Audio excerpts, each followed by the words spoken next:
Bonjour à toutes et à tous et bienvenue sur Grand Littoral TV, votre chaîne d'information régionale. En ce mardi 12 mars, on démarre, vous le savez, par vos prévisions météo. La situation va de nouveau se dégrader aujourd'hui avec un vent de sud et d'ouest de plus en plus turbulent. Des rafales jusqu'à 90 km/h sont attendues à la mi-journée près des côtes. Côté ciel, ce ne sera pas très réjouissant non plus avec de nouvelles perturbations pluvieuses, surtout dans la soirée. Avant cela, la grisaille dominera cette journée, mais le temps devrait rester sec. Mis à part de rares éclaircies en première partie de journée, le temps sera de nouveau difficile et maussade aujourd'hui pour les températures comptées 9 degrés cet après-midi à Dunkerque, à Calais et à Boulogne, 10 degrés à l'intérieur des terres dans l'Audomarois à Saint-Omer. Les prévisions météo complètes bien sûr après ce journal. À la une, aujourd'hui la région organisera prochainement une grande opération de nettoyage de la nature, ouverte à tous et à divers endroits.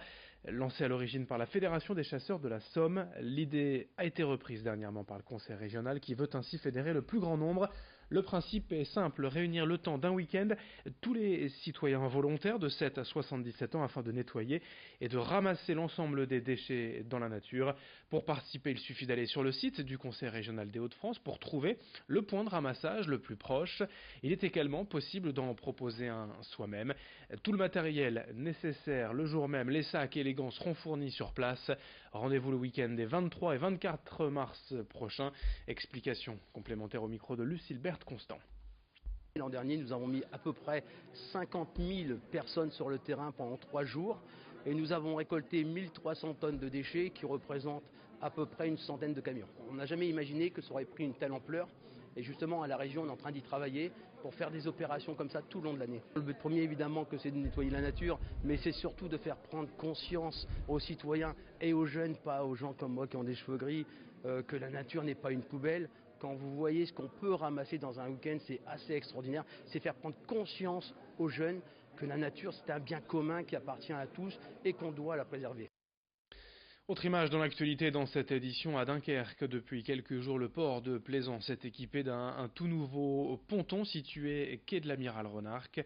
Une trentaine d'anneaux pour désengorger le quai des Hollandais qui est lui victime de son succès selon la CUD. Ces pontons pourront désormais accueillir des bateaux de plus de 13 mètres, un besoin nécessaire pour répondre à la demande des plaisanciers et plus largement pour le développement du port et du centre-ville de Dunkerque.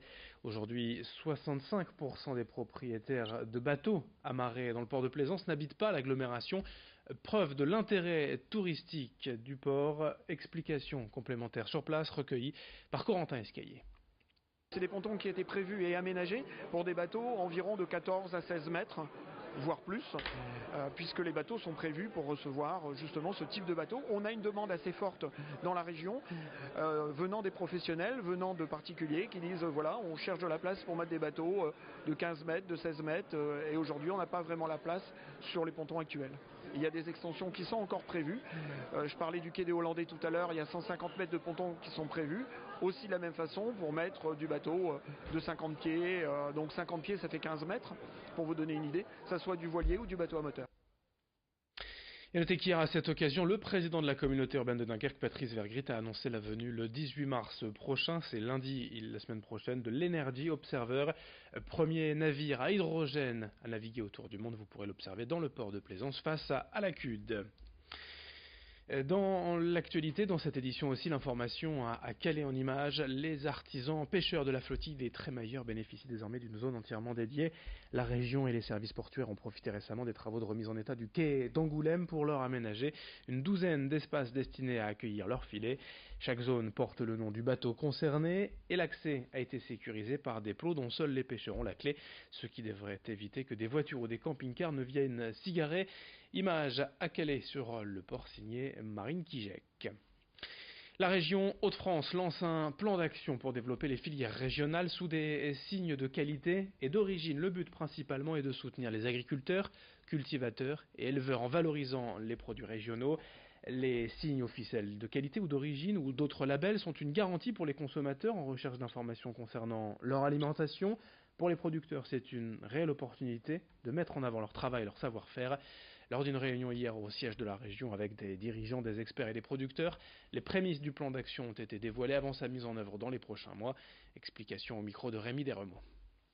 Moi, président du conseil permanent de l'INAO, je ne peux que saluer cette démarche Je crois effectivement que ça arrive à point nommé actuellement dans les attentes sociétales du pays et des consommateurs du pays France, mais aussi de tous les consommateurs européens et mondiaux, d'avoir un lien direct que crée les SICO entre le consommateur et le producteur. Ça, c'est créer un lien entre un groupe de producteurs, des consommateurs, qui comprennent ce qu'a fait ce groupe de producteurs pour faire un produit de qualité, identifiable, reconnaissable et pour lequel il est capable de mettre un prix supplémentaire, qui permet aux producteurs de mieux vivre. L'association Mampreneur regroupe des mamans entrepreneurs et chefs d'entreprise. En France, elles sont déjà plus de 300 adhérentes dans 19 antennes. Une fois par mois, elles se réunissent lors de Mam Café.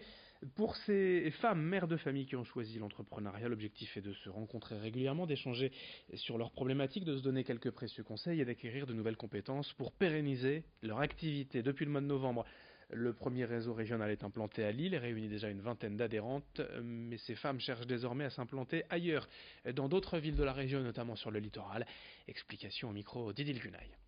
On a des mampreneurs qui viennent du Pas-de-Calais, qui viennent de Lens, on en a aussi qui viennent de Dunkerque, donc forcément c'est pas tout à côté de Lille. Et oui, nous sommes tout à fait ouvertes à ce qu'il y ait d'autres mamans entrepreneurs qui ouvrent des antennes dans les Hauts-de-France, que les Hauts-de-France ne se limitent pas qu'à Lille, ça on le sait bien. Et donc oui, nous avons déjà des contacts de mamans qui sont venues à nos Mam Café, qui sont intéressées pour ouvrir des antennes soit sur la Côte d'Opale ou soit dans le Pas-de-Calais. Il y a la possibilité de faire une demande d'ouverture d'antenne, tout comme moi j'ai fait en fait l'été dernier lorsque j'ai entendu parler de ce réseau qui n'était pas présent dans notre belle région. La météo dans un instant sur Grand Littoral TV avec de nouveau du vent, des rafales jusqu'à 90 km/h près du Cap Griné. Annoncé aujourd'hui, c'est là où ça devrait souffler le plus, bien évidemment.